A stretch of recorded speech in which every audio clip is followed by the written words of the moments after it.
I went to event settings and I tried to get this go horizontal. So if people are going to ask me, hey, why is this not horizontal the way that most of the videos are?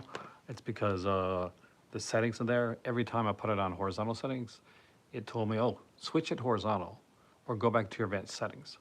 And and you should be fine to go. But every time I did that, it blocked me. I switched it around. I did 360, 90, 45 degree angles, whatever. Anyway, welcome to Cut Cinema. My name's Aaron, and this is a quick little live that we're doing tonight here. I am doing this in front of one of my smaller shelves, and it's later at night, so that'll be kind of fun to do since it's earlier there. And I want to talk about and show some stuff in my collection. I guess it's good like this, right? We can do it like this. I do apologize that I had to do it like this, that it is vertical. So if anybody's going to ask me, hey, why isn't this horizontal? Because horizontal works better. Hey there, Shans, welcome. Um, well, you're the first here, and we'll see how this goes. Hey there, Alan. I was counting you, man. So I'm just gonna be going through some of my collection, some stuff. Like, have any questions, anything you want to talk about? I did like a announcements video today talking about like the stuff that's coming out. I'm not wearing my regular glasses like my that I normally wear. They're over there, and so I'm just gonna take the glasses off for this one. And I thought I'd go through some stuff that I've got in my collection, some stuff I don't normally show off, and not just like movies, but some of the like the soundtracks and music that I got here as well, because I do collect like actual like media when it comes to that. So to give an example, there's like a company called Howling Wolf Records, and they do like a ton of soundtracks. And I did a video once, kind of talking about them because I really like a friend of mine uh, directed the film Valentine, Urban Legend, and he let me know. He said, you know, I work with these guys, they do some great stuff, and I looked them up, and so I did a video mentioning them, and they contacted me and said, hey, we want to send you some stuff. So that was like 2 years ago. So he sent me some stuff back then. Uh, I got to pick up some of the new stuff because I'm really below, kind of like really behind on the releases. But I thought I'd talk about like movies, soundtracks, TV, a whole bunch of stuff. Just get into like some stuff that you may not normally see me show because it may not fit into like certain category. But we'll be going into a whole bunch of stuff. So when I say like some like different type of soundtracks, though, I mean different. So this one, it's not. This one got knocked down, but I hate when this happens. But we're getting into movies in a second. This is movie adjacent, so we'll do that. I'll couple together again. TV series reunion on DVD for the first time. Oh, nice. So I'm guessing this got knocked down and the case got broke. So I'm going to switch the jewel case out on this one. But this is a low budget like horror film sequel, actually, Jack in the Box. So this is the second one, I think, The Awakening. And I think I have at least one of them, like the movies here. But this is the soundtrack. And I kind of dig when I can get like soundtracks, especially to more kind of lower budget, obscure stuff.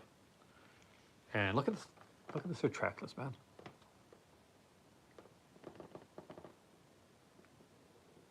It's insane. Anyway, we're gonna go through movies and all this type of stuff. Talk about some of the releases that are out there. I am very excited with the Showscope set. A lot of like sword fighting and action and a lot of wire work, I think, in this one coming up. I know a lot of you guys want to get like a Shawscope horror set from Arrow Video, and me too. So hopefully that's something in the future.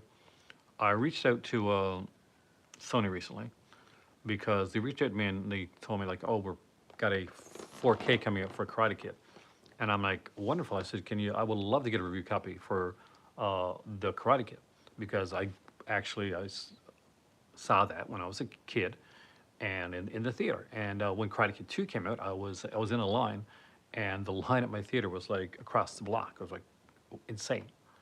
So they said, well, we're not doing like review copies for the film, but here's like the, you know, what's going to be on it type thing. So basically, they just send you like the media call sheet type thing when they don't send the releases. So a lot of times I'll ignore that stuff because it's whether, you know, because it doesn't relate to me or it doesn't relate to like my audience. But if it's something like Karate Kid, even if yeah, I'm gonna buy it. So because they got it like a 4K and it's got like a VHS style like slip case to it. So that I dig. So that I will get on my own. I really wish I would have got a review copy for it though. You know, I really wanted it, but you know, got to buy stuff, right?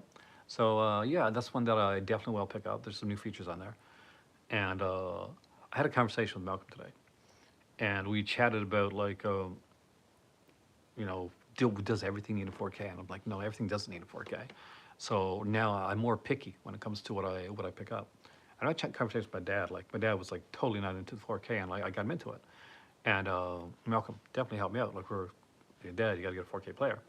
So, and I do think like it's important because there are certain films that I want to see and hear like in 4K.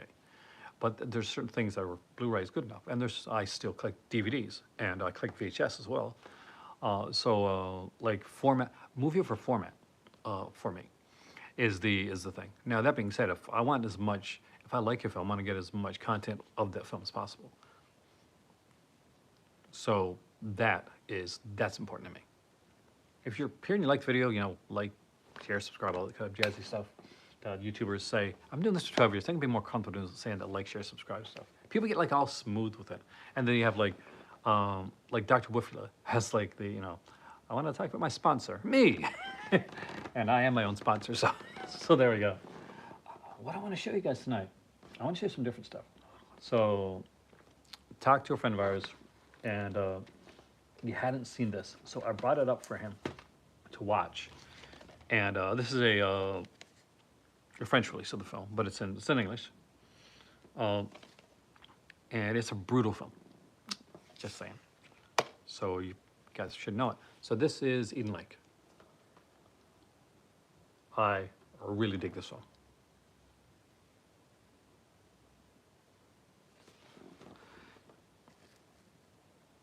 I mean, it with Mill Creek, a lot of it comes to what they're allowed. See, so Sean, unlike say when you're looking at a company like Vinegar Syndrome, or say a company like uh, like a Severn or an Arrow, Mill Creek, like started out kind of on a much different basis. They did like a lot of kind of like 20 packs and 10 packs. I'm sure you've seen them. You probably have some in your collection. Horror releases. I got a whole bunch of them at the farm. Actually, I got a collection of them. And there was like BFIs, a couple companies that did that. So as as studios started to go out of the market, they looked towards other companies to actually kind of just keep their footprint in there, even though they didn't want to handle that. So a lot of TV shows and stuff like that ended up going with Mill Creek because they were a constant producer and they had their foot already in the door when it came to places like Walmart and areas where media was being sold. Now, over the years, Mill Creek has gotten a lot better. They've done deals with Mondo to put it like exclusive steel books, like the one they did for Rad, and they've done work now with Red Shirt Pictures, and to do like put like special features on there. A friend of mine, Heath, Serial at Midnight, has done commentaries for some of their releases. I would love to get on a commentary for a Mill Creek release. I haven't really reached out to them because nothing yet has been something that I think that's been my it's not that has been my wheelhouse, but I think that I don't find. I think Mill Creek is anything but actually. How large would you guess my Blu-ray collection library is? When I came here, Brandon, a little over 2 years ago, or a little under 2 years ago, right now, it was in excess of around 10,000. Hey, Track, hey, Triple H. So somewhere around there. Now, just before I came here, I did give a few to my kids. I gave a few to my dad. But I also bought some when I was in Paris. I bought some more when I was in Canada. And what I want to do is because I am located where I'm at, I basically, you know, I live in Morocco. For those who don't know, I live in Morocco now. I used to live in Canada. I'm Canadian. I got the Newfoundland accent. But I have the ability to, once in a while, travel and go to different places, different countries, different areas. So one of the things that I want to do, and why this went from called a cinema to, and I'm sure anybody noticed, what I've called it this, was called Cinema International, isn't just because it came to Morocco, Marrakesh. It's because I want to be able to like go to Paris or Germany or Spain or Italy and pick up a releases that are like cult releases, boutique label releases, because they have each country's has their own releases. We get so tunnel vision with like, okay, this is what North America has, and oh, welcome back. Hope your day went well. And this is what the UK has, but there's so many out there. There's the world of German media books. There's the uh, Parisian stuff. I think I know because I'm Canadian, I hear it a lot, and I think if you're Canadian, you might hear it, sometimes hear it more. But I have a mixed Canadian accent because I'm from Newfoundland, but I lived in Ontario and Alberta, and it's got mixed up a bit.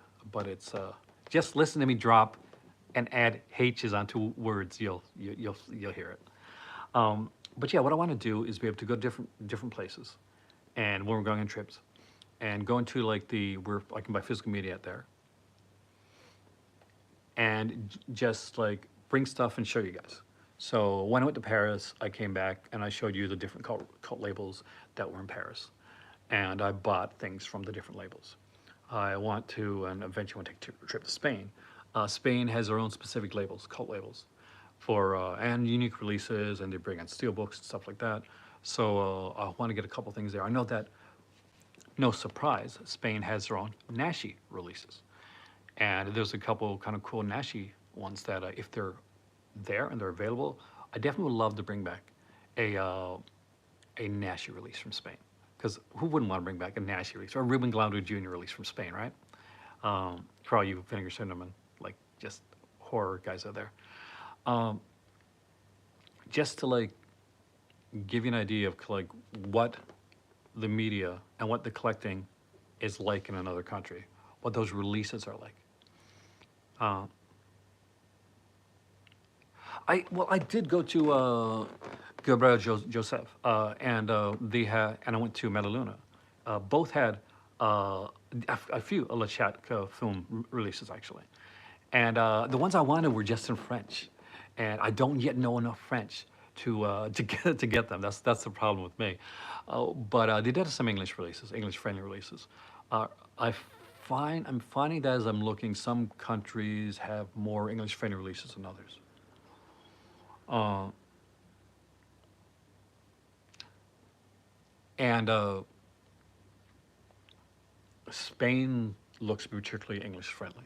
Italy, not so much. Italy is harder when it comes to getting like, because I love giallos and I love like the Italian film genre, but Italian films often, unless they were initially shot with speaking English, and some are like a lot of the earlier Argento films, for instance, they were shot with people speaking English, and they were shot, you know, people speaking speaking like Italian. But English was primary because he wanted to get over to an English-speaking audience. But as it's come out over the years, then it's less. It's just more like being shot in Italian, and there's less English soundtracks that are going out there, and the ones that are out there usually are on only English releases. So, for instance, when I went to Paris, I I didn't pick up my sister-in-law picked me up for my birthday, picked me up the card player, a new, sexy, cool release from a French company, and because when that was shot, and because it was shot in English, there was it had an English soundtrack, and it was great, fantastic. A lot of the features didn't, but I could still appreciate it. Now, Black Glasses, which is the most recent Argento release, that was released and got a really nice looking edition. However, though that didn't have an English soundtrack at all, it was Italian and French, and subtitles were just in French. So, with times like that, it's it's when you got to be more. just do your research when you go in. Because if I would have done my research, I would have picked up the Stendhal syndrome, which is one of my all-time favorite, like latter day Argento films. Because what that did include was a whole frigging documentary on Isaiah Argento, and that was done a few years back, and that I've been looking for a while. And yeah, it was on that release. I had that release in my hands, and I put it down. I said, no, I think I get Stendhal. I came back and realized I only had Stendhal. I had it on Blu-ray, but it was sent to me by Viewer actually. And but this release had different stuff on it, and I needed that documentary. So when I go back to Paris, I'm hoping I can find it. But at this point, it looks better print. So fingers crossed. But I do like to I do like the fact that I may not get as much now as like when you guys, I'm sure you're watching a lot of YouTube channels, and there's a lot there that'll have like they'll come like every week they'll have the release, or every 2 weeks, or this is the monthly Vinegar Syndrome package, or this is the stuff at the store. And I thought about it, and for me, I'm just in the unique position to be able to show you stuff, not as often as that, but hopefully some stuff that'll be at least be as impressive, and different, unique in a different way. So it'll open me up to different like labels and different releases, and hopefully maybe help you find a favorite as well. I'll give you an example. So a friend of mine does a very successful podcast and very successful YouTube channel, and his name is Brian. It's called Just the Disc, and he does one with Eric Kane, which is the Pure Cinema podcast. It's fantastic. It's the New Beverly podcast, right? So I'm Canadian. Hey, Richard, welcome, man. And I'm a massive fan of like Canadian, like horror, Canadian exploitation films, exploitation we call it. And I went to Metaluna, which is this fantastic store in Paris, and they deal with like genre releases all over the world. It's if you're in the United States and you know what Orbit is, then it's like that. But so I go there and I pick up this media book, and it's for Pin. So for those that know, Pin is a film, Canadian film, based on the book by Andrew Niederman. And Andrew Niederman was a Canadian author who probably became most famous when V.C. Andrews died. The estate of V.C. Andrews chose him to write under her name. It was a pen name, and that's where all the V.C. Andrews books come from now.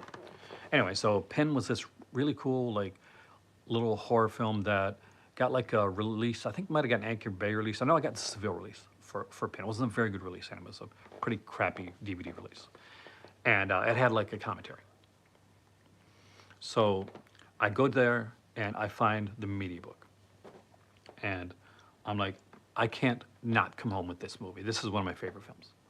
So I bring it back, and I'm doing stuff for my Patreon channel. And I'm unboxing stuff on there. And, good taste, Triple H.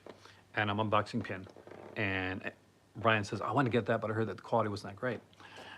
So I put it in to watch right away, because I'm like, I want to see. So quality turned out to be really good. The titles at the beginning were a little bit soft, but as you got into it, it was really decent quality. And I'm sure now someone's going to be with the 4K, right? Just because I just bought it. But so what I did is I sent some footage over to Brian and said, looks good to me, man. If you like it, definitely pick it up. Here's a sample of what it looks like. So Brian's like, this looks great. He bought it. Eric bought it. A bunch of people bought it because he tweeted Ben online. So that's what I kind of want to do, is be able to do something like that. Be able to like, okay, this isn't the regular release. This is Eden Lake. This is the Paris release, which meant we got this like neat little side loading slip box there. This movie made me so mad the first time I saw it. This is a brutal film.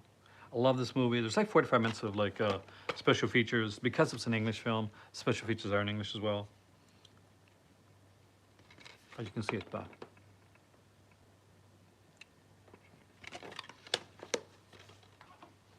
So that's my hope, is to be able to like find unique, different releases. But tonight I thought, we just have kind of like a casual conversation, talk about some stuff. And show you guys some stuff that I got over here. I just watched the latest episode of Doctor Who tonight.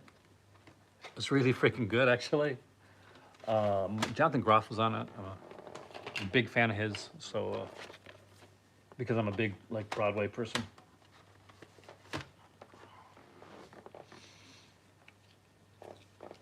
Canadian release.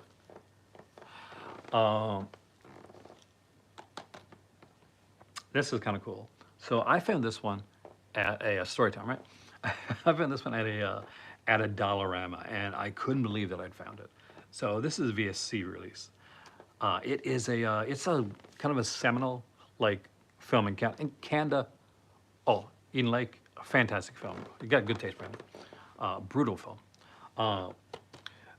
It's a seminal Canada loves hockey. We love our hockey, and I grew up in the Gretzky Lemieux era of hockey. So for me, that's like one of the best times of like really decent, really cool hockey playing. So year I was born, this movie came out, and it's called Face Off. So it has Art Hindle, and if you're not Canadian, you're probably gonna know him mostly from things like Black Christmas. So he was in Black Christmas. He's not the creepy boyfriend. He's the other boyfriend. The boyfriend actually you see in playing hockey. So he stars in this. He plays a hockey player in this. What's neat about this is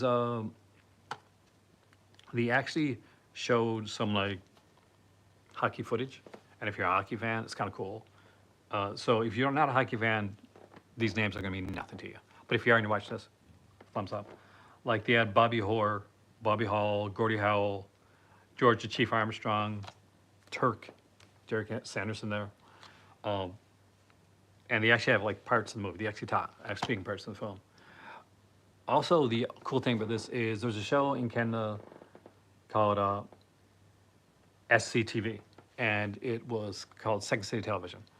So it is I like to call it a smarter version of Saturday Night Live, because that's what I thought it was. It was like, it didn't deal so much with like, Saturday Night Live dealt with like social commentary and like stuff like that. SCTV dealt with what was going on at the time in film and TV. And so they would like kind of like lampoon and like television shows and actors and singers and stuff, but they do it in a way that was timeless. So they actually kind of like did a skit about this movie Face Off, and it's on here. The SCTV parody of Face Off is actually on here. So if you don't know what SCTV is, if you've heard of names like Eugene Levy and John Candy or Rick Moranis or Martin Short, all those guys got their start on SCTV. And I do have a SCTV release here somewhere, but I'm not quite sure where it's at right now. It's probably at the farm, actually. But I thought this would be a neat way to do it. I'll just pick things at random and give you the stories behind why I picked up those releases. So I was a big hockey fan. I don't watch as much now, but back then I used to watch like a ton of hockey. I got my friend Aaron Guznes, who I spoke to yesterday, and we would just like chat. And we'd go to his house, we'd sit down on Saturday, and we'd watch some hockey, have a beer too. I guess it wouldn't hurt to show one of these since I did mention it. So it might have actually, I don't really know, I'd have to look it up. But it was Face Off in Canada was the name of it, and it stars Art Hindle, 1971. So this is old Doctor Who one. And what's neat about this is that, see if I can find it here.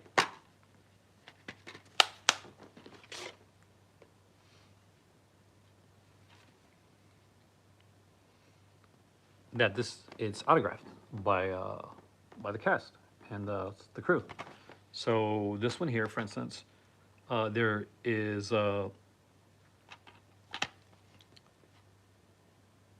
an autograph by John Levine, who played Sergeant Benton. Stacey Julia Cosmos from Mystery. Yeah, actually, yeah, that was on there. There's I think Richard Franklin's, who played Mike Yates. And if you're a Doctor Who fan, you're gonna ask. Yes, I do have like Tom Baker and people like that. Louise Jameson, who was the, of course, she played. Oh God, what's her? Am I Layla? Yeah, there we go. On Doctor Who, and so I just blanked. Like I totally blanked. It's after 1 o'clock in the morning here. But yeah, I got a bunch of these. This guy lived in England, had collected, and he was giving up his collection, and he had all these like autographed from when he was here, from with the people. So I, even like to give you an example, like how far it goes. Um, Verity Lambert, the girl, that the headliner, the first showrunner of Doctor Who, right? I've got her autograph on here as well.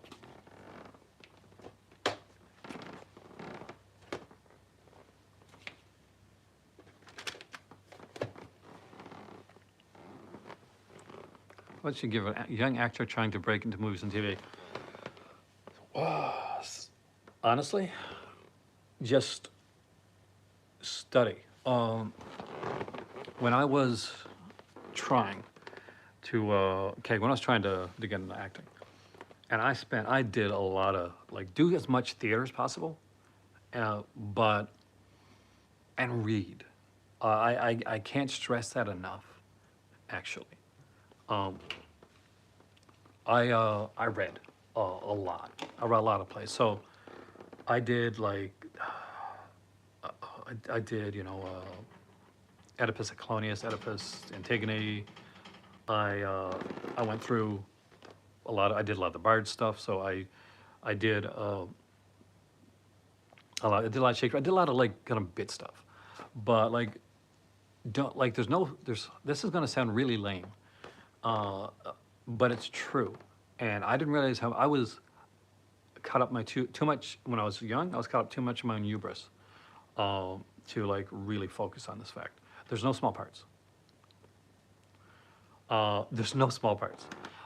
There's, you take them as small parts, but take things. I got offered roles on soap operas and on shows, and I turned them down because I was going to wait for the next one, for the big role, and I ended up not going into acting because of my own fault, because I didn't take the chances when I got offered them. So if you get the chance to do something, to act in something, to be in a play, to do a commercial, to get a bit part, do it. Monologue, practice those, man. Because also, when it comes to like, All My Children, was the All My Children, and because and I think Days. I was like maybe 19 at the time. So yeah, I think because I think they're shooting. What's it? Days was shooting Alameda at the time. Yeah, but I was stupid because I was a massive fan cake of a show called Santa Barbara, which is not on the air anymore, and I wanted that because the actor from Santa Barbara, Lane Davies, was leaving the series, and they smartly hired a fantastic actor. Exactly. Once you're established, you can start saying no. You don't say no. That was my mistake, Brandon. Um, but I made a lot of mistakes like that. So learn from me. Don't make the mistakes I made. Do I regret not like doing those acting roles? Of course I do. That's human not to regret it, but I don't dwell on it because I'm where I am now because I guess I did make those choices. I can't grasp where I might be. Like I could have went there and like did like, because soap operas, right? You get there, and you might click with the role, and you're there for years. You might suck. Robin Wright, oh man, and you might be there for like a week, and then someone else is taking your place. Because how often, if you're my age, like soap operas were a big deal. Like I find it hard for like younger people to understand how massive a deal soap operas were when I was growing up. Like it wasn't like now where like people they kind of know about them, or they say, oh yeah, they're kind of a niche thing. Everybody watched them when I was a kid. Like at summertime, like they would spend a fortune, like sending like casts over to different countries, and they'd have like younger actors come on just to do like teen storylines for the summer, like that would like bring in like a younger audience. Um, General Hospital's biggest one, I guess, still on the air. But I was a massive fan of Lane Davies, and he was one of the reasons that I wanted to, that I saw him acting, and I got to see people like, and there are so many good actors out there. The late Terry Lester was really good, and I just admired. I didn't want to do like, I didn't want to do film though. I wanted to do stage, and I'd always wanted to do stage. Stage was like, I, to me, stage was like, maybe that's why I do YouTube. Maybe that's part of the reason that I do this, and I do this the way that I do it. Is there's an instant like spark. Uh, there's an instant like there's a back and forth with the audience when you're on stage, and there's this moment that I would have every time before I went on. Uh, in the pit of my stomach, I would be like, oh, I'm gonna throw up. I can't do this. I would be shaking, and I'm like, oh no, man, I can't. I'm gonna forget my lines. I'm gonna mess this up. And then I go on, and it would be okay. Except for once. There was one time, and I guess we can talk about this now because it's a few years down the road. So this was on a school play, and I get out there, and I'm saying my line, and then the person my scene partner that I'm acting with, uh, she looks at me, and she says something that comes later, and I'm like, oh no, uh, how do we do this? So I'm quiet, and in when you're on stage and there's people watching you, like time slows down for you. Like, you're like, oh, every split out of a second, you're being watched. So, and I'm thinking, oh, people are seeing me stop, and they're thinking, I messed up because I'm not speaking right away back to her. But in my head, I'm trying to like, okay, so she said this, which is like 3 lines ahead of where we're supposed to be. How can I bring this around? And she's got this like terrified look on her face. So I'm like, nobody's ever gonna know, except for now, that she she froze. I'll take the brunt of it. So I did. And people are like, what happened? You never freeze. I'm like, oh no, just one of those times. I guess one of those things. Sarah Michelle Gellar, Josh Jamal, yeah, Michael B. Jordan. They were all on my children.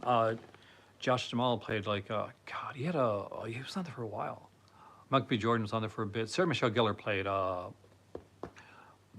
Erica Kane's first daughter, like her secret daughter that she had when she was young. And of course, the character would come back on later. Sarah Michelle Gellar didn't have a particularly great time on All My Children, actually, because the actress, Susan Lucci, that played Erica Kane, was not exactly thrilled about having somebody of Sarah Michelle Gellar's age playing her daughter because she thought, I'm not old enough to have a girl that's this old. So that was a bit of a sticking point for her. And later, Sarah Michelle Gellar would go on, of course, to play the definitive Buffy, because the feature film is okay, but let's be honest, Buffy the Vampire Slayer, the TV series, is leagues better than the film. Can hope to be. Paul Walker, wasn't he on a couple? There's one. Like, it's so weird when you go back and I'll watch now and I'll see like actors that have gone on to do some amazing stuff. And I guess there's actors that have not like are massive on soap operas that have done films but have never really kind of hit that upper echelon that you expect them to do. Anthony Geary was like massive in General Hospital, playing like Luke Spencer for years, and he would leave the show and he went on to do things like UHF, the movie, of course, with Weird Yankovic, and you'd see like him come on like, and he was like brilliant in everything that he did.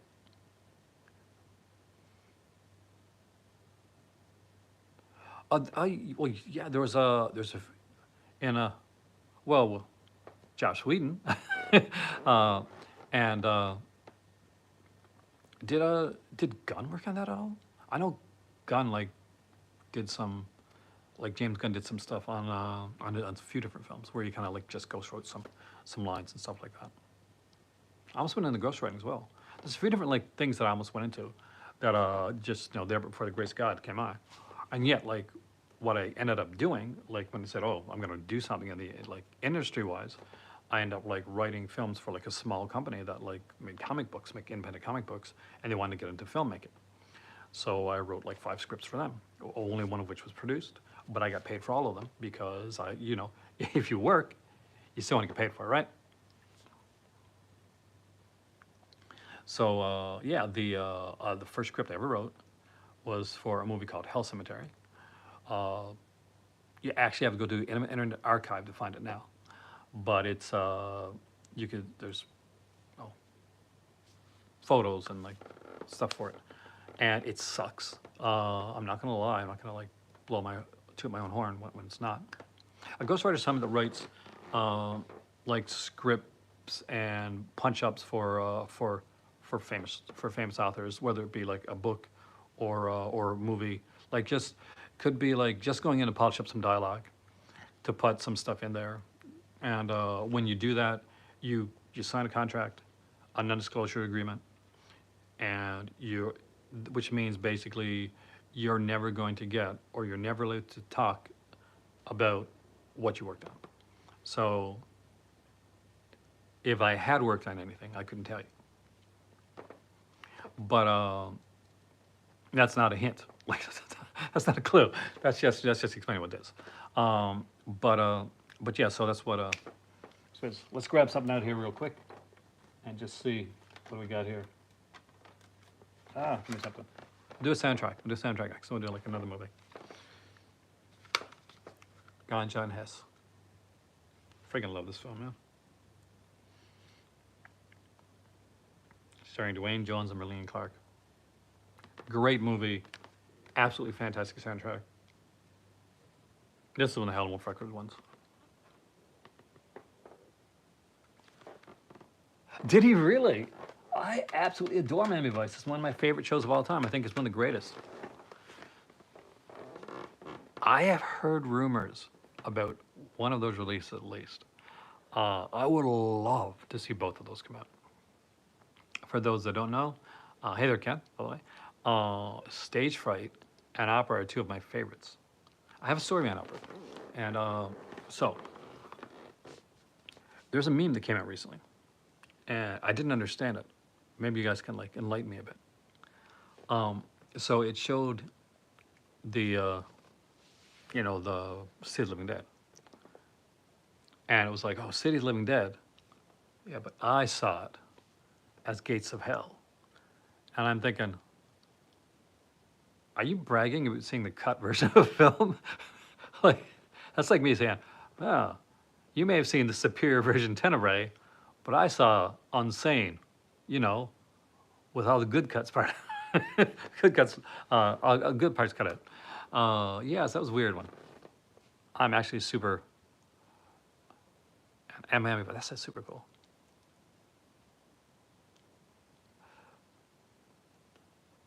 Well, when it was done here, yeah, probably. I got the gate. Well, Gates Hill itself. Well, here in North America, look up somebody. I'm not quite sure which one it is right now. But it became the blanket for a trilogy. But one of them was whether it's Beyond or City of the Living Dead. One of those two was called Gates Hill here in North America. But that's the cut version of it. And once the uncut version came out, it's like it was one of those two. The third one in the trilogy, of course, being House by Cemetery. And people say, well, it's not a real trilogy because they're not really connected. Oh, they do in a certain way. They're not like, they thematically connect with the director and sort of like a bit of a theme. Now, Stage Fright is by Mikhail Sabe, and it is a film about this group that is making a play, in this like in this very kind of like area right off on its own. Thank you, man. Uh, and what happens basically is like someone gets hurt, they go to go to a what do you call this? One of those. They go to a hospital, but the hospital there's no hospital close by. There's just like an asylum, but there's a doctor there. So they go there to get something done, and basically somebody crazy person like gets into the car and they just they get so people start getting killed. They have this like big owl mask and they're just like we got a troll here.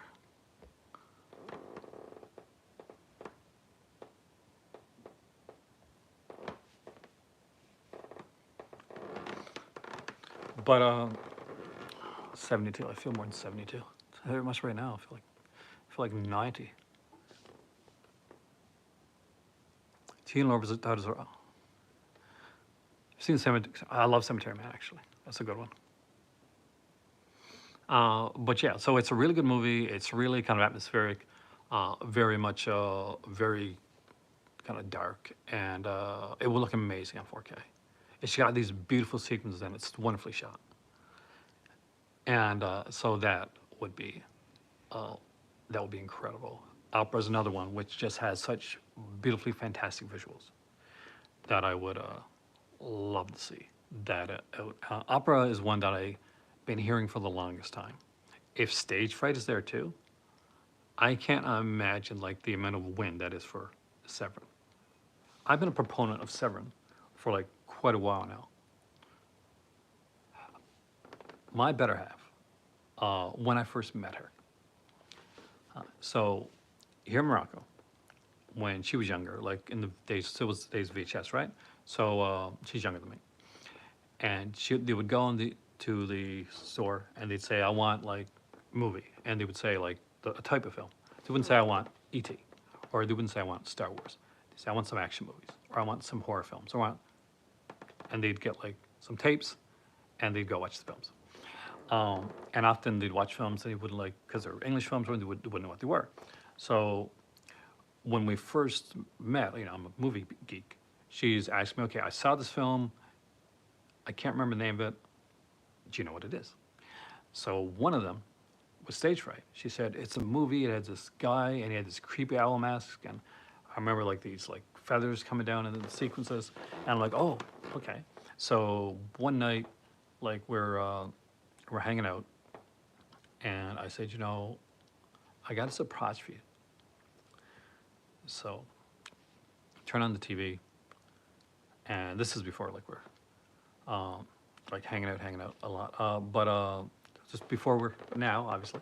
But I show her, so I put on Stage Fright, and she's like, "This is the movie." And I'm like, "Yeah, this is the movie." She's, "I'm gonna be so freaked out," and she was too. She didn't sleep that night, but it's an incredible film. I have great memories from it. It's one that I really, really enjoyed. I always love Stage Fright. But yeah, if Severin is putting out Stage Fright, if Severin's putting out opera, that's amazing. Those are great films. People say, oh, well, if you want films, like you want releases that are, that you want any good releases that are out there right now. You want to, nothing good's coming out. There's always shot on video. It's always like kind of lower budgeted stuff. They gotta have a mixture of everything, and that's important. Like to be able to do that, it's important to have companies like to put out the television stuff, to put out the shot on video stuff like that.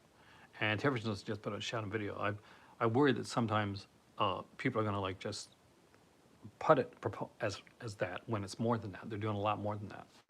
And like Vinegar Syndrome does like shot on video now, the Gosser line, and they do the regular stuff as well.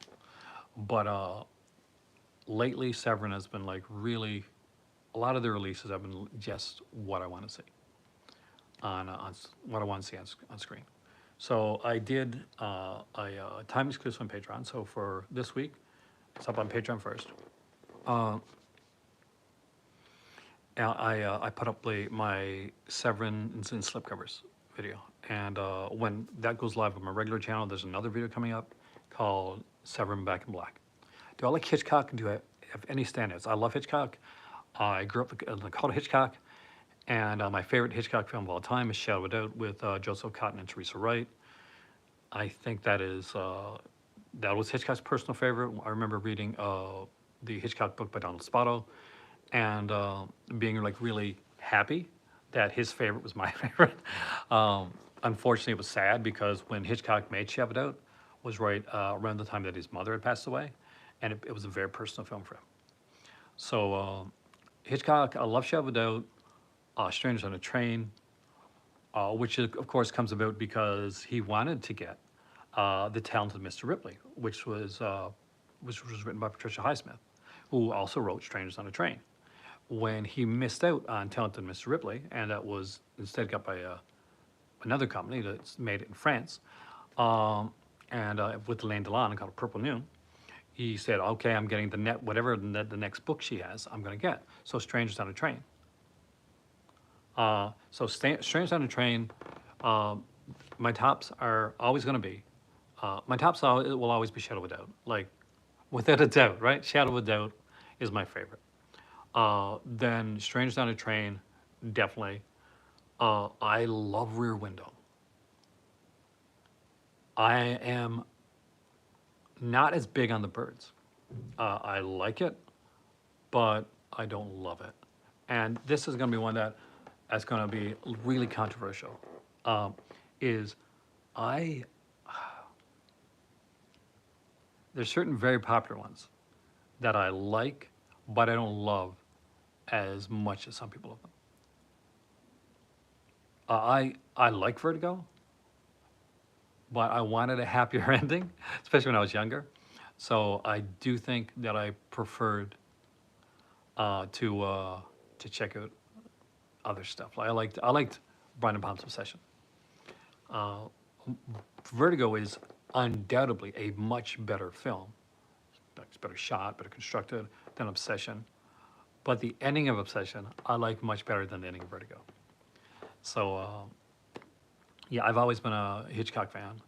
I grew up with the TV series, of course, the 80s series that came out, like, was shot in Canada. When I was a kid, they'd have the Alfred Hitchcock Presents. I remember watching an episode when I was young, and it really stood with me. I think it was one of the first ones, but not the first one. And was it Joseph Cotten? It might have been Joseph Cotten. So he played this businessman, and he was really, really like stern, like very in control of his emotions. And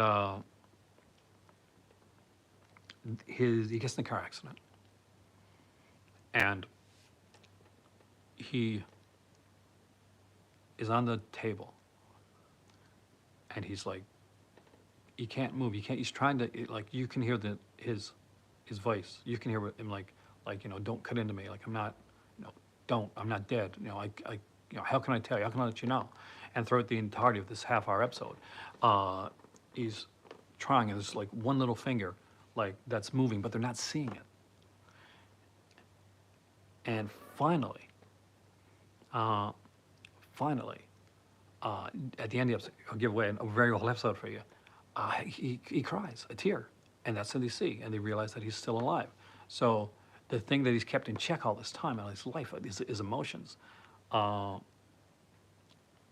one time that he lets it betray him is the time that saves his life.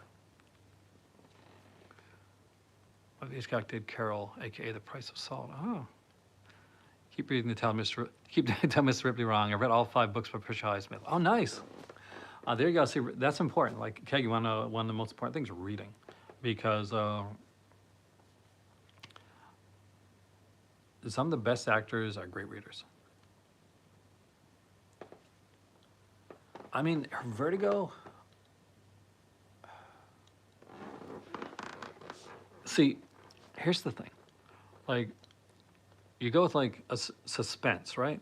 But Vertigo does have elements that I would say kind of like tips it over a bit, just in the way that it's shot, just in the way that it does things. One of the brilliant things that Vertigo does, and I know another movie that I would compare it to is Shiva Baby, which is a more recent film. So, put it to you in like in the best terms. Uh, so Vertigo has this way that it shows emotion, like the way that it shows anxiety, obsession, the way the camera shows it. And there's a sequence in the movie Shiva Babe, which is, albeit a comedy overall, where a girl has an anxiety attack. A girl played by Rachel Sennett. And it is the greatest like cinematic representation of what it is like to have an anxiety attack. And it is fucking terrifying. In the middle of this like comedic dramedy, whatever you want to call it, there's this absolutely brilliant scene that if you have never seen the movie before, it's worth watching for. So, for the way that Vertigo plays with emotion, and the way that it works along there,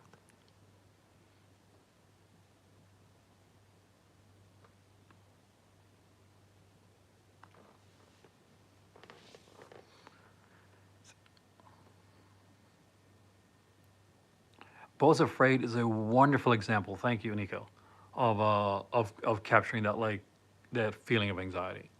And I think nowadays, more so than I guess, sadly, right, more than any other time, is we're at a point, a precipice, where it behooves films to be able to capture that. That's actually a good point about the Baton to Miss Ripley, actually, because there's not a ton of asexual representation, but it is a character that does in a way come off like I would agree with you. Oh, which the you mean the newer miniseries? Well, it has Andrew Scott, who's one of the most brilliant actors. So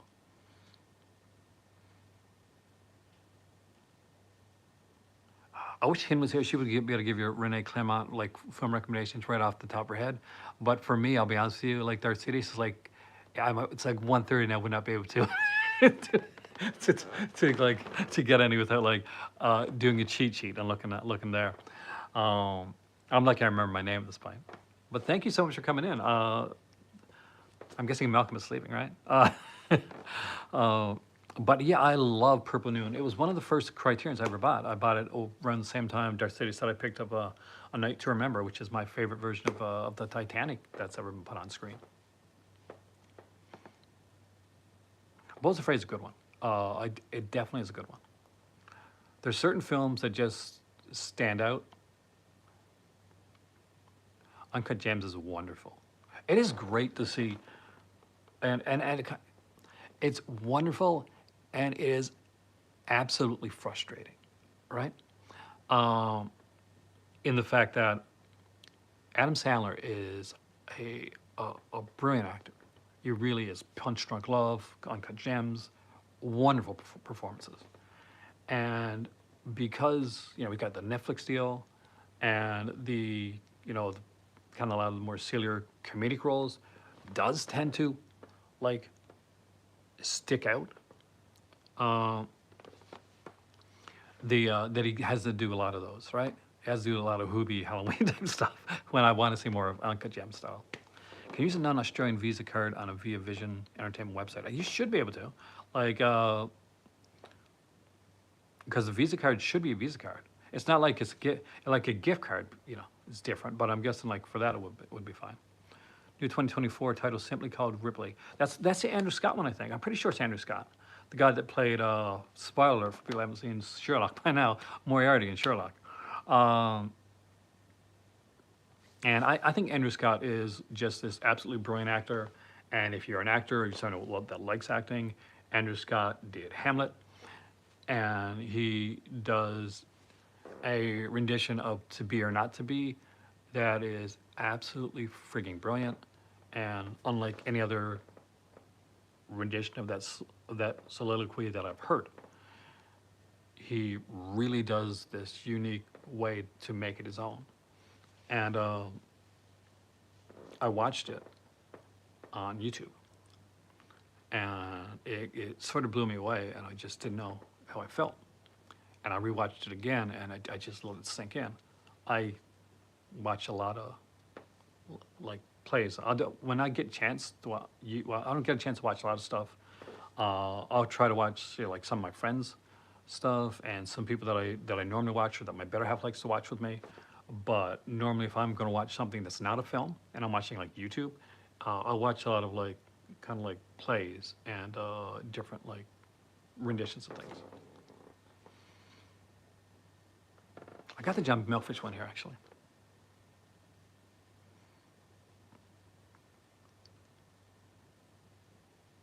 But it's an interesting character. It's like I love Dangerous Liaisons, and I think it's brilliant. And I absolutely adore Cruel Intentions. I think that is one of the times that they managed to update something for like a young hip audience, and it works. And that is so hard to do.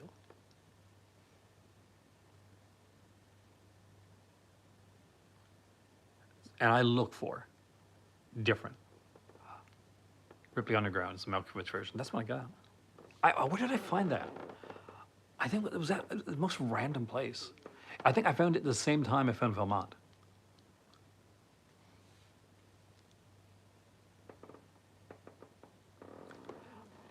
And see, here's the thing. With Matt Damon right now, there's like the whole Jimmy Kimmel thing. Like that's what I always. Whenever you say Matt Damon now, I think of that Jimmy Kimmel thing. So, with the Sarah Silverman one. Um, but yeah, it was okay for what it was. Like, um, if you've read the books, then or you've seen Purple Noon. Would I rather fight Ben Affleck or Matt Damon? They both kick my ass, man. Look at me, I'm a tiny dude.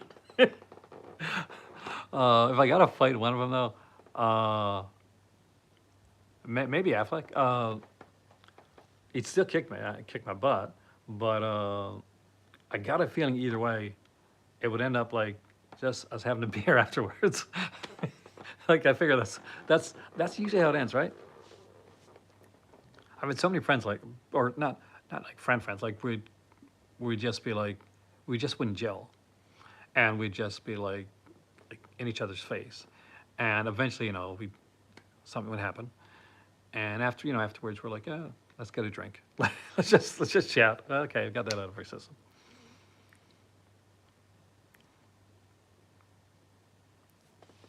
Cruel Intention. I do think Cruel Intentions actually is a bona fide classic. Ripley's Game. Then that's why I don't have. Do I have Ripley Underground? I gotta look. I'd have to look. I got a few of the Ripley ones because I like the Ripley character. Did you ever see? Got there's say this Brandon. Where like Cruel Intentions. Did you ever see the pilot? And I'm not talking about Manchester Prep that became like Cruel Intentions 2, but a couple years back, uh, I think Ben Affleck is sadder. I'm not sure if it's anger, but sadder. I think Matt Damon's doesn't. I'm not sure if he takes himself less seriously, but there's just a bit of chill there. I always want to give like Ben Affleck a hug, like when I see sad Ben Affleck. Um, Maybe it's why he made a good Batman in a horrible movie, which is a shame. Like he was so good. But yeah, they had like a TV like series, and they shot a pilot for it, and it's like set like after, so you got like Sebastian's son, and you know Sarah Michelle Gellar is in it. She plays, of course, same character, and now she's married. It was actually pretty good. I was kind of disappointed that it actually never became a series, and I heard now they're redoing Cruel Intentions again, so we'll see. But if you haven't had a chance to check it out, it's out around some different places to find it. Not sure if it's on YouTube or not. I found it through a site, and that you could find stuff that didn't come out, like the Red Dwarf, the North American pilots for that, and I found this one. I found like a bunch of like non-released pilots, and I was on like one night. I was just like sitting down watching a bunch of them. But yeah, this Cruel Intentions. What was it called? I think it might have been called Cruel Intentions series. Not sure what it was called, but it was another great one. Let's grab something at random again. What are we gonna get here? Ah, this my cousin gave me.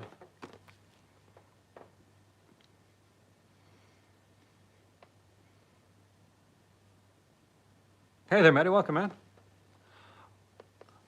I mean, I think you get like a lot of places now that that do that. Like you get a lot of TV shows. Like I'm a massive fan of like, and I have the complete series on like on DVD of like the original like Degrassi show. So I got Kids Degrassi, Degrassi Junior High, and Degrassi High. This is long before Degrassi Next Generation came about when I was a kid. And so I got the entire series, but I think a lot of it has actually been released on a YouTube channel. I think CBC released a lot of stuff on YouTube as well. Back to the Future, the complete adventures. What's really great about this set here, this is a Blu-ray set. I don't think I'll ever have to upgrade this because it's really good quality and it includes the animated series. So there's 26 episode animated Back to the Future series, and it's included here. So the whole series. And I love when they do that, when it's complete. And you're like, okay, I got it all. Like that's when the Toxic Avenger set recently, that 4K Toxic Avenger set. I think that there's a missed opportunity in putting Toxic Crusaders there. Do I think the original Martin McFly would have worked? Eric Stoltz, I mean. Uh, it's hard once you've seen uh, the once you've seen Michael J. Fox to go back. I've seen the scenes with Eric Stoltz. Of course, it's on that set, and it would have been very different. I don't think it would have. I don't know if it would have been the classic as it is now, and I don't know if it would have made Eric Stoltz as big a star as it made Michael J. Fox. But it still would have worked, but not as well, in my opinion. Just League Batman was awesome. Not the Snyder Cut though. It's like, bro, if I wanted to watch Eric Stoltz is a fantastic actor. It's just sometimes you're made for certain roles. Have you seen the Young American series from 2000s? I've seen a bit of it. I haven't seen the whole series though, but it's one that I do want to check. When you said Young Americans first, I thought it'd be the Americans. So, the spy series. So that's what came to my mind. I'm like, Dawson's Creek, the Americans is like Dawson's Creek. Then it hit into my like sleep-addled brain what you're talking about. Wasn't it like a spin-off of Dawson's Creek? Because didn't some of the actors like kind of like guest on Dawson's Creek first? I still got to send. I got like a Dawson's Creek release, like the complete series. I'm sending to Malcolm, and I'm gonna have to re-get his address because I don't think my mom sent it yet. Sister was a good performance, but he's so good in everything. Like Fly 2, he was good in that. Like even if you don't like the Fly 2, he's really good in it. Let's see what I have in here. I've got the Blu-ray edition right here. They should have included the Young Americans on here, by the way. I get asked about the music. Like, there's some music that's changed, but music that they had to change. Do we know James Spader movie where he loses a bet and has to build a wall? Has to build a wall? I don't know, man. I love James Spader though. Here's a little. James Spader's one of the actors I used to model myself after. So not really hard to figure out, but it would be wonderful. Is there, if they'd had something over there? So they'll have, of course, the episodes that they're in.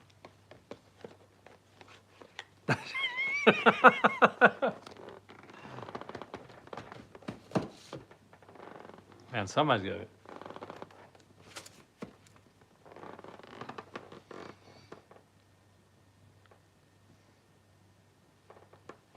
But no, my favorite James Spader. So there was what's the James Spader? Oh God, what's the movie? Anybody remember a movie called Bad Influence with Rob Lowe? It it's just this movie I saw when I was young on, and I think it's on VHS. I don't think it's in the theater, and it really stuck with me. It had almost this sort of type of Bret Easton Ellis type of vibe to it. Give it a go anyway. Like I'm probably not going to get it at this point, but ask anyway. But the only movie I ever had like disc ride issues with was Bad Influence. I was 6 a dog. I'm home. Uh, my better half that points in Morocco. I'm in North Sydney. Is it really? And I'm lying in bed, and I've got like 3 movies that I'm to watch. So I watched Secret Admirer first, and then I watched Critters, and then I'm getting ready to watch Bad Influence, and I'm so excited because I haven't seen it in years. And I go to put it in, and like I put it in like nothing. There's nothing. I'm like, look at it, like I just watched 2 movies. Is the Blu-ray player gone? Is it heated up? Is there something wrong? So I put in another disc to check it out. Then I go to put, I blow on the thing, don't really look at it. Music channel, and I turned around and I see the disc rot stuff. I'm like, oh, are you serious? And at that point, like Bad Influence was not an easy find. So and I've never rebought it. So I still need to get Bad Influence. I think it was put out on Blu-ray since then, but at that point it only had a DVD release. It's not very often you get to come back from like a career the way that Rob Lowe came back from that, and it took time. I'm actually excited about the the Brat Pack, the movie that's coming out now, the documentary that they're doing about the Brat Pack. So that should be really really good. I'm so excited to see it. What's your question? I'm still interested in Darth City's question. He never said it. Um, Music of Chance. Is that about a wall? I gotta look that up. I don't think I've seen that movie.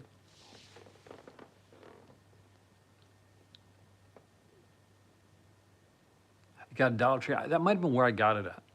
But it had disc. My copy had disc rot. If you ever find another like Dollar Tree edition of it, Theory on Pretty in Pink's and James Spader. That's Molly Ringwald were really in love and made a better couple than the guy she ends up with, Andrew McCarthy. I mean, I go back and forth. Like, here's the thing: there's the character Ducky, right? And when you're watching it when you're younger, and a younger audience now, like when they see Ducky, they're like, "Oh my God, it's a stalker." he's he's a creepy dude. But when we were younger in the '80s, saw a film with the top of someone holding a whip while a guy was strapped to a spinning wheel. My dad told me to turn off. I had no idea what it was. Oh, I was seeing, that sounds familiar, man. I'm gonna look that up later. I don't know it now. It's Darth Studios. I do apologize. Hope I'm gonna look up, see if I can find it for the next video. But yeah, that's quite the interesting one. For those that don't know, I am doing like some shorter streams on StreamYard because of some issues that we had. How many years? If I find out, I will make sure you know right away. But I mean, I like James Spader in pretty much everything. Like the thing was when he started, they didn't know where to put him, right? So he did like the New Kids and Tough Turf in the same year. Pretty sure it's the same year. Don't quote me on that, but it's around the same time frame. And of course, the New Kids, he's a psycho, and he's like he's a total like antagonist. In Tough Turf, he's on the other side of the fence, and he's the good guy. He's the one that's being bullied because he could go either way. Jack Speck's fantastic film. I love that movie. Um, he's one of those actors that could do that, that could go either way. Of course, for years you got to play Red Reddington, and great twist at the end of that one. I did, like, in the last couple of seasons, I did guess the twist for the Blacklist, but some people got really pissed. But I thought, oh, this makes sense, man. Especially the way that he played the character. Uh, Some Kind of Wonderful is Some Kind of Wonderful. Eric Stoltz and Mary Stuart Masterson, which is, by the way, was she was so good in that. Oh yeah, let me know, man. You dug through Savannah Crazy. What'd you get?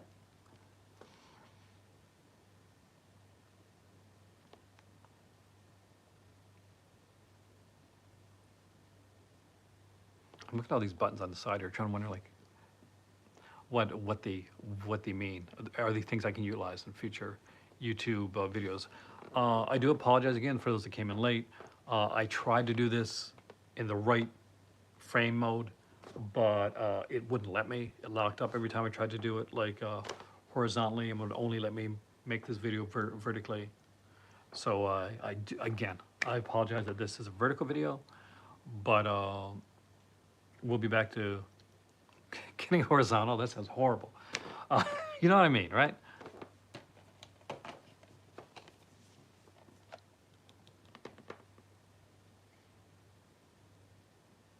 Yeah.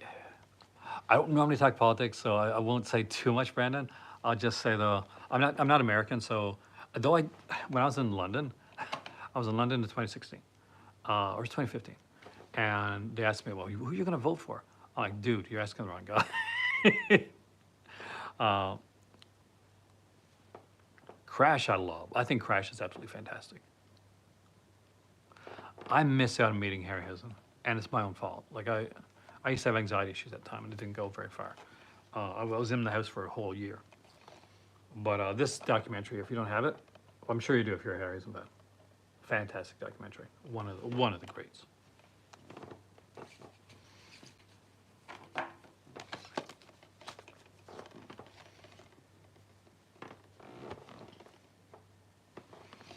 And I love the fact that I was managed to get it when they had the slip.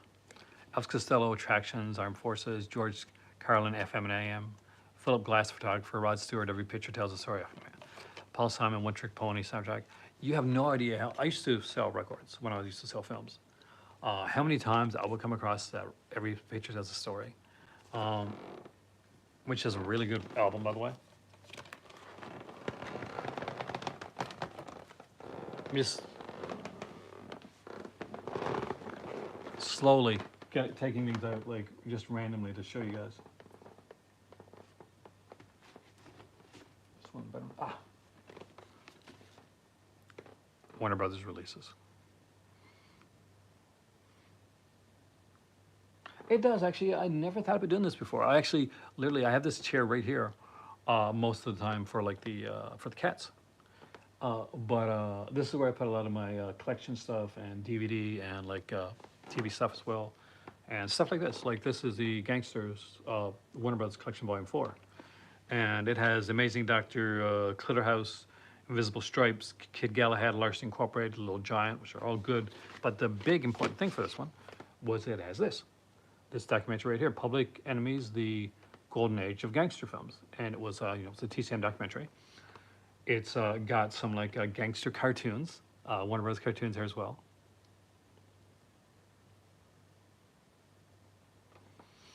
And I really enjoyed this. It's only short. It's like 106 minutes long, which I guess not short, but it flies by. And if you like that, I definitely recommend checking it out. Yeah, because most of the time now, so I did a video recently. I'm not sure if you saw it. No, you wouldn't saw it. It's on Patreon. But anyway, so I did a Patreon video, and at the end of the video, and I'm upstairs. I'm in this room, and it's totally white, basically. And I said, okay, get used to seeing this now because we're working on getting some like shelving put in there. So we're gonna put it, we're mounting the TV up there in that room, and I'm putting shelving around it, just for the wall, like facing wall, and the other right next to it is all gonna be like movies and stuff. Are gonna be there, and on the other two walls where we're not gonna have movies, there's gonna be like movie posters. And so we're gonna have some. Well, I'm gonna be looking through my movie posters, and choosing which ones that I want to like put in a frame and like put up around there. So I'm gonna shoot some video in that area once that's all done. So and what I might do is, as it's being done, as it's progressing, I'll let you guys see the progression of that room. Just randomly picking things out.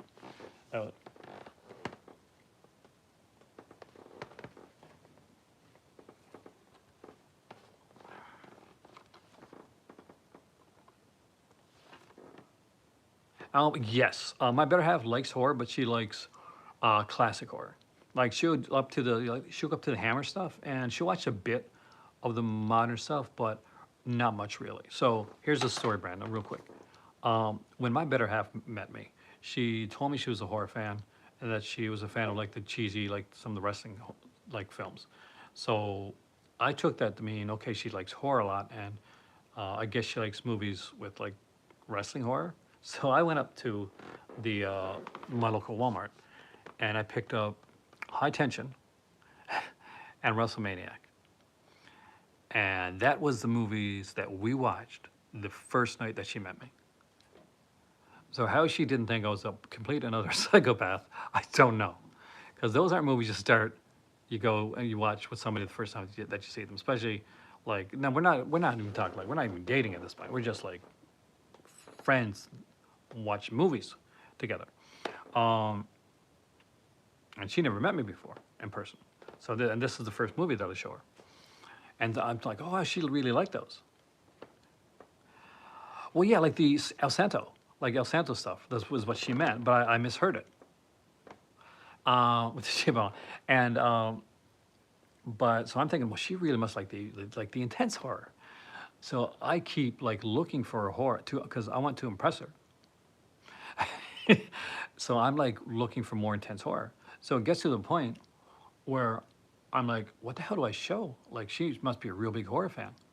And eventually I'm like, I'm getting like, God, what's the name of the movie now? Phantom Killer. If you know what it is, you know what it is, right? And I'm like, oh, sure, Phantom Killer. I've never watched it, but that's pretty intense in a different way. But eventually he said, why don't we watch some wrestling, some actual like wrestling? So we started watching TNA. It was around the time like did that like Monday Night War thing, TNA. And because what I was unaware of is that she was trying to make a good impression on me. So we would watch this horror that she hated. I would go back to my place. She would stay up all night because she couldn't sleep because she was terrified after watching the films. They stuck with her. She's very sensitive for when it comes to films. Uh, and so she'll watch Hammer. She'll watch the classic Universal. She'll watch that type of stuff. She's a big fan of Val Luton horror. But yeah, and she didn't tell me for the longest time. It was only I think around probably around 3 or 4 months after we moved in together that she actually told me the truth. Because I was coming back after work and I was putting on like Texas Chainsaw Massacre 3 or something like that, and passing out. She, poor girl, like what a wonderful person she is. Like she's like sitting there watching the rest of the movie. Yeah, like she was like that. We met when we were both in Newfoundland. Yeah, it is. Like that's the thing. Like we all do that thing. Like I was trying to press her by doing this. She was trying to press me by not letting me know. And got much. I watch a lot of the horror stuff that I watch now on my like either on my own or with like friends or people that actually kind of into that stuff. And we watch stuff together that we both like, and it's a lot more enjoyable. I guess is the best way to put it. Um, but yeah, you're right. Everybody's got to do that kind of like that. You know, fluffing the puffing up the feathers. I went to a convention in Montreal. It was a horror, science fiction, like comic book convention. And Lloyd Kaufman was there. They had like a trauma table, and I bought a bunch of trauma releases This is the Toxic Avenger 21st anniversary DVD edition, the golden edition, that Lloyd Kaufman signed. Right there. He's a really nice guy. I talked to him for like 5 or 10 minutes, but my better half must have talked to him for like close to half an hour. She's a much better like talker or stuff like that. Snake Man from Dreamscape, man, that freaked me out. See, there's the one that freaks me out. That's what keeps me up. When I was a kid, that Snake Man from Dreamscape messed me up, man. Messed me up like crazy. So, there's a store.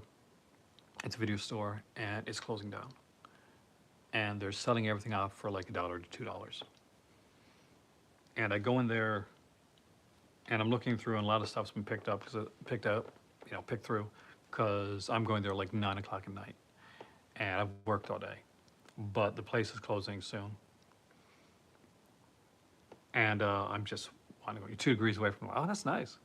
So I just go in there and I find this one, and I get really stoked because not the best series in the world, but I still think I would love to see a set, especially the early stuff. So Witchcraft. So this is Witchcraft 666.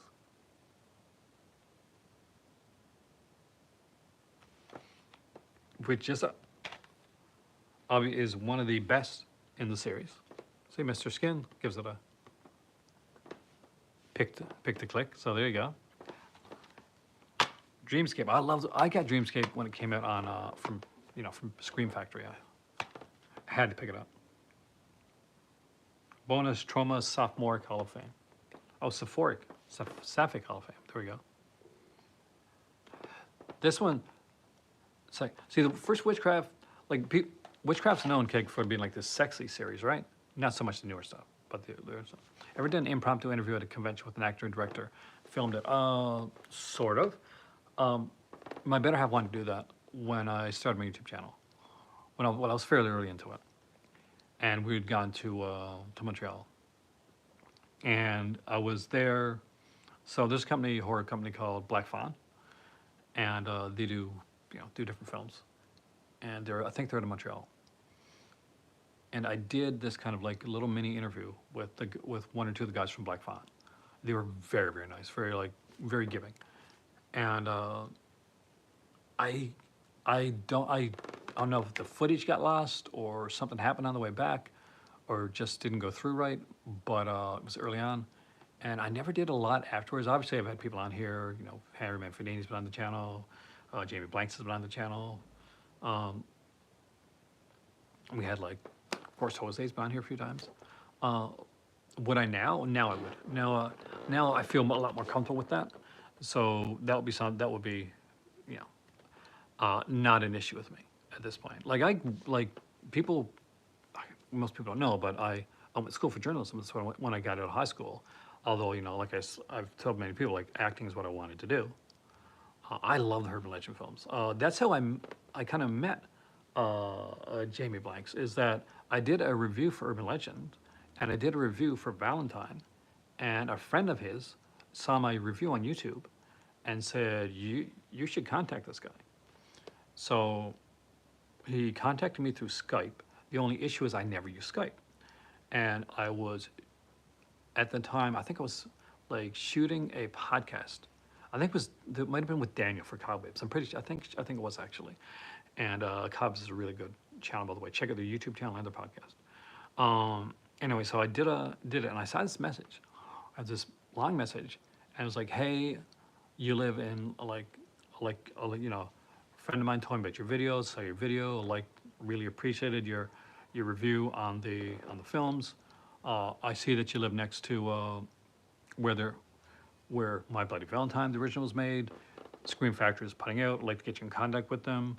Maybe you can shoot some footage of that area now, and give some context onto that, so it can go onto the Scream Factory disc. Now, by the time that I see this message, unfortunately, I have the Scream Factory disc. So that message is about over a year old. So part of me thinks, is at the time I'm thinking, oh, damn,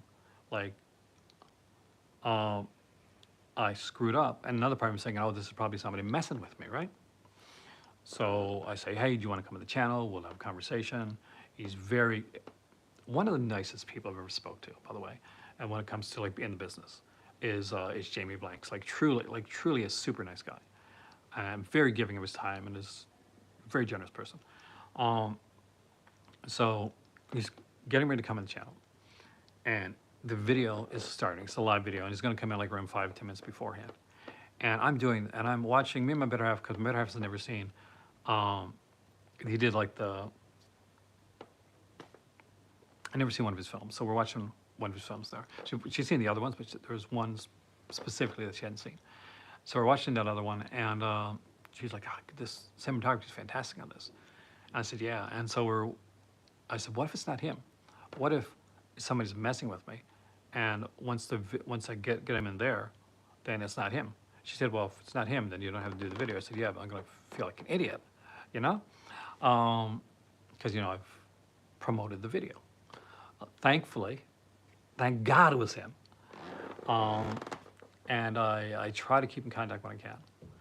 Um, he's very busy, but I haven't been in contact him much recently. But I do every once in a while, so I'll send him a message to see how he's doing. I will definitely. I can't do it now because unfortunately my iPad wasn't charged, so it's upstairs, and I'm watching. I'm using my phone, which I normally talk to you on. This is George. George is one of the longtime watchers on here, and we chat a lot. So not as much as him and Malcolm chats. Him and Malcolm chat quite a bit, but I I try to chat. I'm horrible at keeping. Like I'm so bad at like getting like keeping conversations going. But I'll definitely check that out. Uh, I'll respond right away as soon as I get off. But yeah, I love Urban Legend. Actually, I like Urban Legend 3. I didn't think I was going to. I stopped from watching it, and I watched the beginning of it.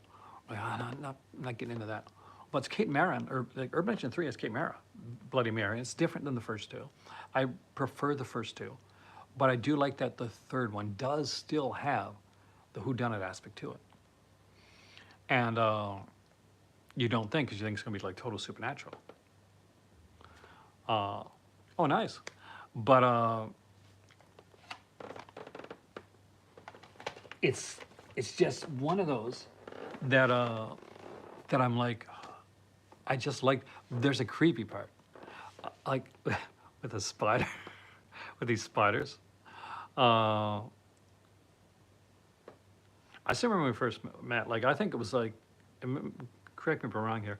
Like I commented on something on like on a Facebook group that George had made a comment on. I made a comment on George's comment, and George like, are you Aaron from like YouTube? I'm like, yeah, that's me. So and we just started chatting from there.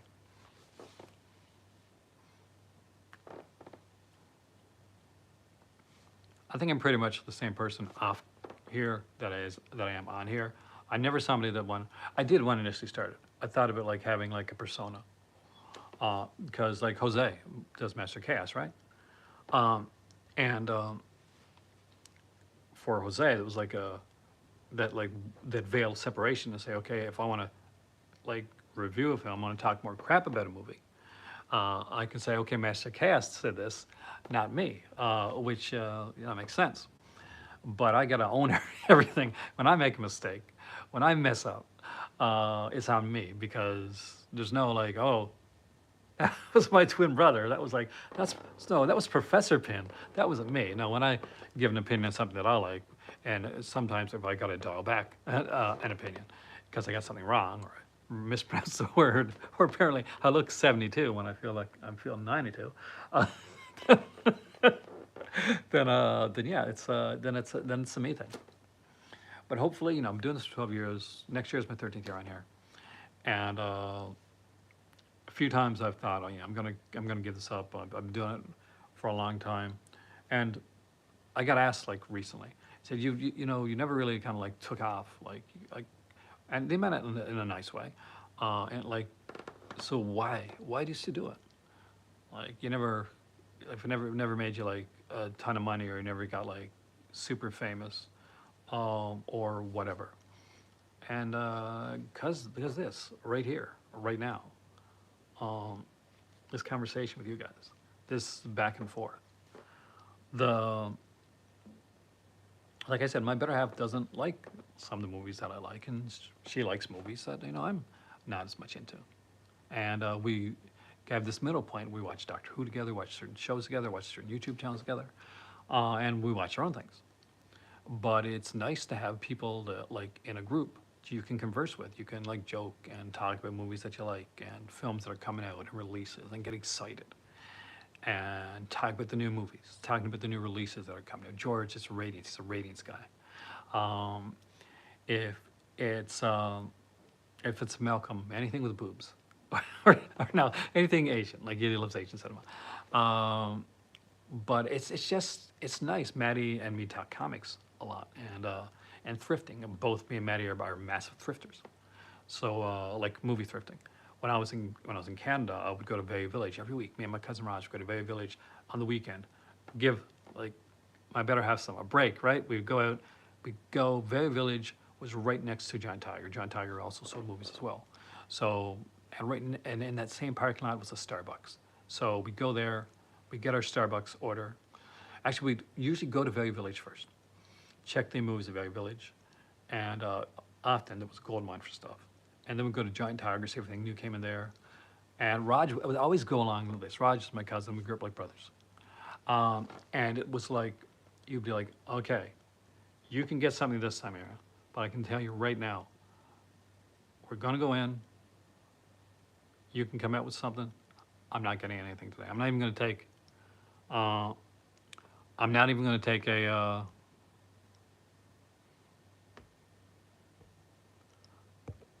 I'm not even gonna take a bag because we have like the recyclable bags. They took in the back of the car. Um, so swear, like we'd get in there, and I'd be like, "Ah, I'm not really finding anything, and then Raj would come by, and he'd have like this stack. And he's like, you cursed me again. I found movies, damn it. So he'd always find more than me, and he'd always have to come back get the bag, and then we'd go into Giant Tiger, look for stuff there. That's where I found. Is it here? Is it here? Is it here? Things like Cobra, for instance, which is a series, a little-known series with Michael Dudikoff. I won't say like the acting is particularly fantastic, but the action's okay, and it's fairly good. Um, Not great, but good enough that I want to own the physical copy. It's not Airwolf, but yeah. So we'd go there, and then we'd go get our Starbucks. We'd sit in the car usually, and just I don't think I do follow Malcolm on Letterboxd. I really should. I wish it was G.I. Joe's. But did you see? I'm not sure if you're a comic guy or not. Darth Sidious, but they are putting out the original G.I. Joe comic in compendium form. They're putting out the first volume, which is 50 issues. But there's a Kickstarter that has like all 4 volumes, like of the G.I. Joe series, the original G.I. Joe series from Marvel, from back in the early '80s. That ran for like I think over 200 issues. And I think there's special missions and all those bunch there. There's this big set, there's a big Kickstarter set out there. Somebody sent me some information on it. I gotta check it out actually, because it looks really good. I don't think I can afford the Kickstarter, but I might pre-order the first compendium. Malcolm's Letterboxd gonna be hilarious, because if Malcolm like reviews movies the way that he talks about movies, that is gonna be a fantastically fun read. With that being said, I'll check your message right away, George. I want to thank you guys for joining me here tonight. It's a little bit later at night here, so I'm going to just go up. My cats are sleeping. Hopefully they're still sleeping and not just getting ready to come up and terrorize me. Because I got a feeling as I get ready for bed, my cats are going to get ready to get up and run around the room. My name's Aaron. Thank you so much for joining me here in the Call to Cinema tonight. Have a wonderful day. I appreciate you all. And I thank you again. And if you like videos like this, and if you like locations like this, if you prefer to see locations like this, let me know. And it's not hard to shift things over to an area like this. Have a wonderful night, and I'll see you soon.